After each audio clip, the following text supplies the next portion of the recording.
Hi, I'm Fletcher Camino, And my name, if you choose to accept it, is Flynn Camino. and welcome to Bombs Away.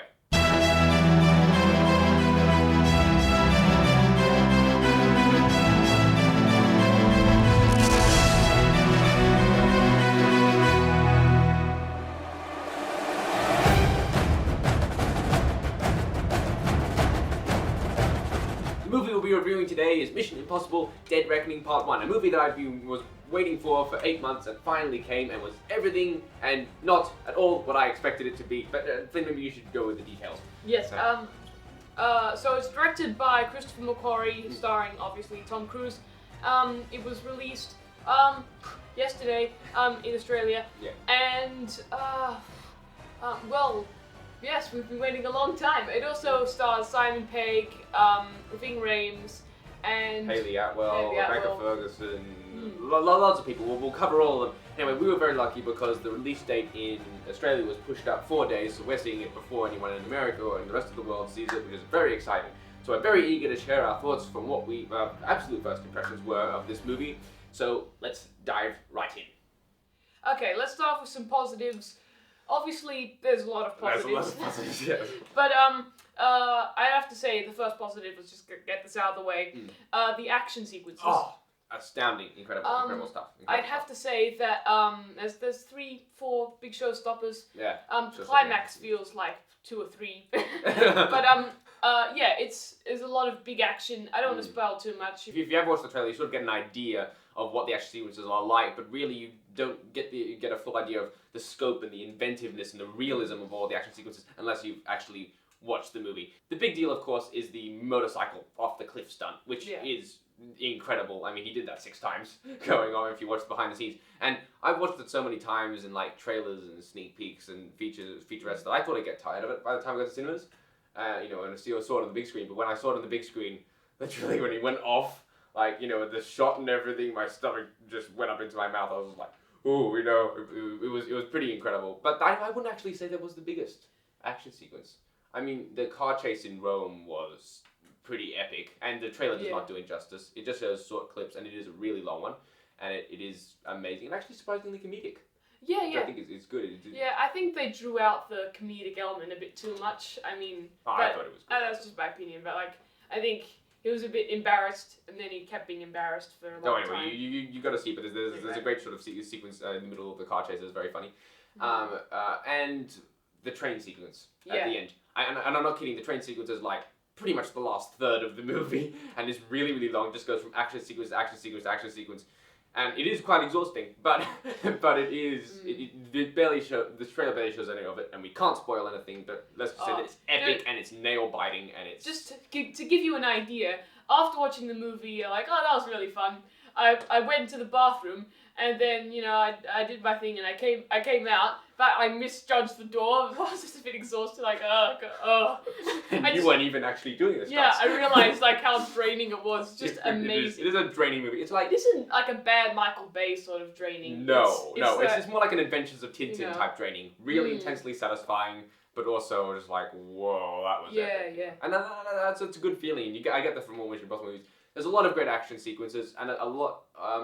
But moving on from the action sequences, which I'm sure everyone can get an idea of, I think that it was actually a really, really good thriller. Yeah. And I think it was going back to the roots of the original one a lot more. It had like not the same sort of twists as as Fallout and the ones before. It was sort of more of like an ongoing sort of game of chess, really. Yes. And I like the original was like that with John Voight's character and the back and forth and like the reveals. Yeah. But this one was sort of like that. It was doing a real acrobatic act of combining the action of the last few and then the first one, which should be impossible. But yes, nothing is impossible for Christopher McQuarrie as we found out. Yeah. It is a really incredible plot. Like I'm going back and seeing it at least 2 more times because I just. Not just because I love the movie, but also just because I felt like I didn't get everything. Yeah. It's a lot of characters, and it's a lot the characters. Now, don't get me wrong. The characters don't and we'll talk about the characters in a minute. And the characters don't overwhelm it, but having their own plots and subplots and coming in and out. it's really skillfully written. And I think It's Christopher really well McQuarrie is probably one of the best writers in Hollywood right now. Yeah, just for just the action, yeah, way for- he does dialogue and action and casting as well. Mm. I mean, he's just the whole package, a genuine Christopher Nolan type article. But really, having watched Jack Reacher recently, and despite what everyone says, I think it's a pretty brilliant movie. Yeah. That really revealed to me that Christopher McQuarrie can write and direct really good thriller action, and I didn't really put two and two together that this one would be more like, I don't know, Jack Reacher, but still with the original Mission Impossibles. So it's got sort of the intrigue and a little bit of, you know, the game of chess element that I really think I wasn't expecting, but I definitely enjoyed. Yeah, it is a movie that you don't expect. If you're expecting something like a continuation of Fallout, you're not really going to get that. Because this is the thing with Christopher McQuarrie, he only signed back on to do Fallout after Rogue Nation because his condition was that he said to Tom Cruise that I want to do it as if I was a different director. Yeah. And he's done it again this time. He's completely changed his style It's for a entirely third different. time. It's entirely different from everything he's done before. But it's still excellent because that's part of Christopher McQuarrie. And you can sort of tell that it's Christopher McQuarrie behind the helm because he knows the characters by now. He's really writing them excellently, you know. Yeah, and if you're looking forward to some nice Simon Pegg lines, Oh, yeah. you're gonna get it. Simon Pegg. I was worried that they'd make Simon Pegg more of a dramatic character. It's just like, you need that comedy element. No, he's funny, and they're making the most of Simon Pegg's funny sort of charm, and he's really good in it. He's really, really good. Yeah, everyone really shines in each of their roles, which is impressive with such a large ensemble It cast. is a large ensemble cast. And then, moving on to the cast. Well, obviously you've got the returning cast from Fallout and Rogue Nation. You've got Tom Cruise, Simon Pegg, Ving Rhames, Rebecca Ferguson. Yeah, you've got those those sort of core team. You've got Hayley Atwell joining the team, and I thought Hayley Atwell did an excellent job. Very well cast. I've only seen her in Captain America: Civil War, and that's the thing with. That's the thing with Marvel, they tend to crush talent, and so when I saw her in that, it was like, she's alright, but she's not really that great. In this, you know, you really get to see how good she is. Really she's shines. excellent. And of course, the return of Kittredge. Yes. Oh, Kittredge was the best part of the movie. Kittredge, I would watch the movie just for him, honestly. If I don't like any, if some people out there don't like anything else about Mission Impossible, just watch it for Kittredge, because he's not in it all that much, but he's just really an excellent character. He's got a certain charm, and he's got a very interesting style of acting. The way he does the character that really, you know, he was in the original Mission Impossible as the. We missed out on him for all the other films. It would have been interesting to see him as a reoccurring character because I felt like that would have been awesome, but. Yeah, anyway, he's back now, and he's doing some excellent work. I really enjoyed his performance. But look, Hayley Atwell was very good. What is it? Elsa Morales? I'm sorry, I don't know how to pronounce it, but he was absolutely excellent. He's not the villain. We won't give too much away, but I think it's safe to give a few spoilers because it's revealed very early on in the movie. Yeah, and I feel like it wouldn't be giving too much away. We will give a little bit away. He's sort of a pawn. He's just sort of like the face of the evil in this movie. And I really want to talk about... It's sort of like the Darth Vader to the Darth Sidious, really. Yeah, really. If to give a sort of like a... To give a universal concept. Yeah, sort of... it's very... He was very good. He was very good as sort of... Yeah. Excellent. Yeah, and they realized that if they just showed, the real villain, the audience wouldn't know what to relate to. So they gave the villainy a face. In a way. And I think also Vanessa Kirby, very good decision bringing her back in a way that made sense. Her performance was highly praised from Fallout, so when they announced they were bringing her back, I thought, it's just an excuse, to get that same sort of acclaim again. But no, she really made sense of the story. Did some excellent work, as did the actor who played her brother, who I think hasn't been in much, but he's very good. So they bring back a lot of the cast. You've also got some new actors coming in playing assassins. I can't bring them all to mind now, but they Shea Wingham, I remember, it was a very packed cast, and they all had their own stuff going on, but it all tied together at the end. And will probably continue into the next part. And as I suspected, it leaves you on an absolute cliffhanger. It doesn't feel like the movie didn't have any point. Like the end of the movie, they had achieved something, but it was like they were exactly halfway there. There's like now you've done well, that. well, you now done that. Now you've got to apply what you've done. So it was pretty incredible. The ending, and it's just now I've got to wait 12 months. But yeah, well, it's going to be worth the wait. Anyway, let's. Yeah, I'm not sure if I'm ready to move on to negatives yet, because this next thing I saw as a negative when I was watching it, but now I just sort of feel like that was probably an intention. So the villain is not a human villain. The villain is called the Entity, and it's an AI algorithm that has rewritten itself and gone rogue. And to me, I just felt it was actually genuinely terrifying watching.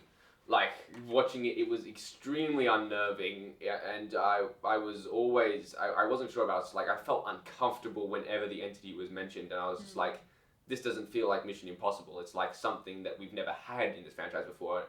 And because AI is such a big thing now, and it's really coming to the forefront, and could conceivably in the future mutate if left unchecked, it was to me a very real sort of thing. But it was presented in such a real way. It was presented. It wasn't like a Matrix type thing where it's just like, oh, robots want to kill humans. It's like it was.